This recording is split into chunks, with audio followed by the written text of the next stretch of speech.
tu as sifflé 200 matchs, que c'est presque la fin de votre carrière aussi.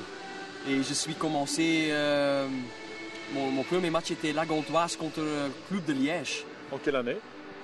Ça c'est une bonne question, je pense c'était 94 ou 95 et j'étais 28 ans à ce moment. Mais ça veut dire que j'ai naturellement une très belle carrière, je suis très content et l'arbitrage, le football en Belgique m'a donné beaucoup de choses naturellement.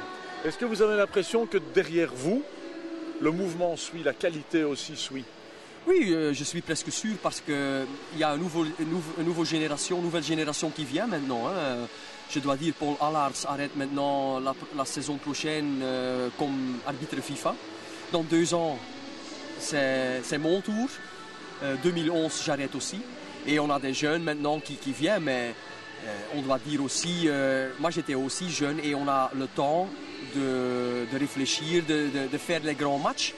Et ça, c'est pour chaque arbitre la même chose. Ça veut dire qu'on arrête trop jeune alors?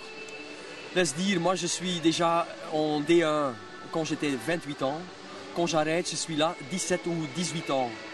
Et pour moi, physiquement, je suis presque sûr que ça va, je n'ai pas de problème physiquement. Donc vous pourriez continuer? Oui, en Belgique. Mais mentalement, je pense que c'est pour moi assez de... Moi j'ai fait déjà mon clic dans mon tête. Quand je suis 45, j'arrête mon carrière, ça c'est très clair. Vous avez des désignations en Ligue des Champions notamment, Coupe du Monde, etc. Oui. Vous avez l'impression que grâce à ça, l'arbitrage belge est regardé autrement par l'étranger? Je suis sûr de ça. Je pense que notre arbitrage a un visage maintenant en Europe, en tout le monde, parce que quand tu siffles des grands tournois et quand tu siffles des grands matchs en Champions League, maintenant j'ai fait déjà 33 matchs en Champions League, ça veut dire que presque tout le monde connaît l'arbitre. Et quand tu vois en janvier que je suis voté comme 3e meilleur du monde pour un Belge, je pense que je peux être fier sur ça. Quel type d'arbitre est-ce que vous êtes? Quelles caractéristiques d'arbitrage?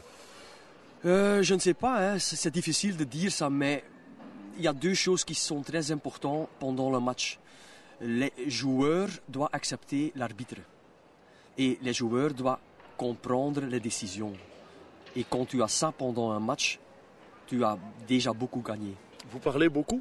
Je parle beaucoup, oui. Quand j'ai l'occasion, il y a des matchs que c'est presque pas possible parce que le rythme est trop haut, que tu n'as pas le temps. Mais quand c'est possible, je suis sûr que quand tu parles avec les joueurs, c'est pas mal. Ça donne des solutions aussi pendant le match. Mais vous parlez aussi avec vos assistants, non? Beaucoup. On a les oreillettes maintenant. Ça, c'est très bien alors. Oui, parce que je travaille aussi presque toujours en Belgique, mais aussi en Europe. Et les matchs pour la Coupe du Monde avec la même équipe. J'ai 3 assistants, Peter Hermans, Alex Verstraeten, Danny Huens. Et chaque match, j'ai 2 assistants de ces 3 avec moi.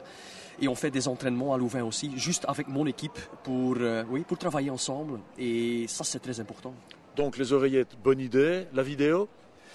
La vidéo, je pense pour certaines phases, c'est une aide. Ça, c'est très simple. Lesquelles? Les dire pour regarder quand le ballon est dans le but, oui ou non, parce que ça, c'est noir ou blanc.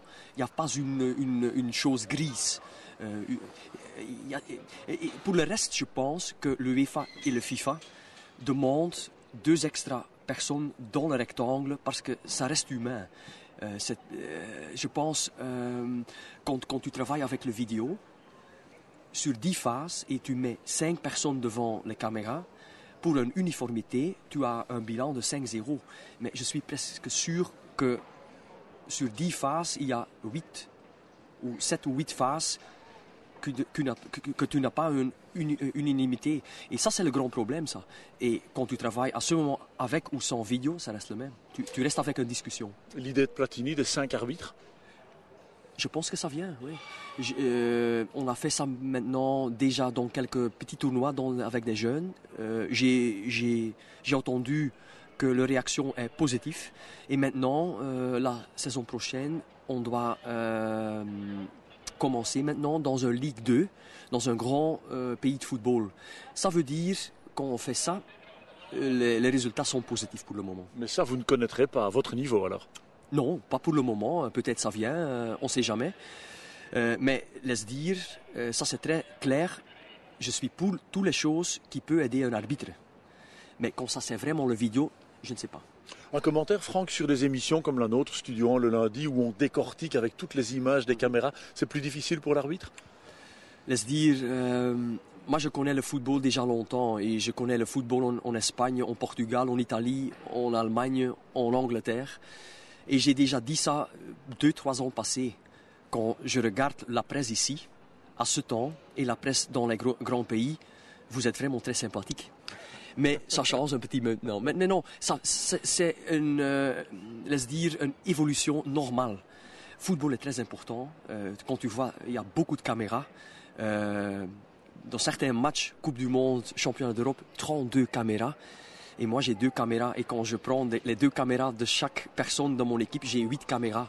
Et ça, c'est presque pas possible de voir toutes les choses, naturellement.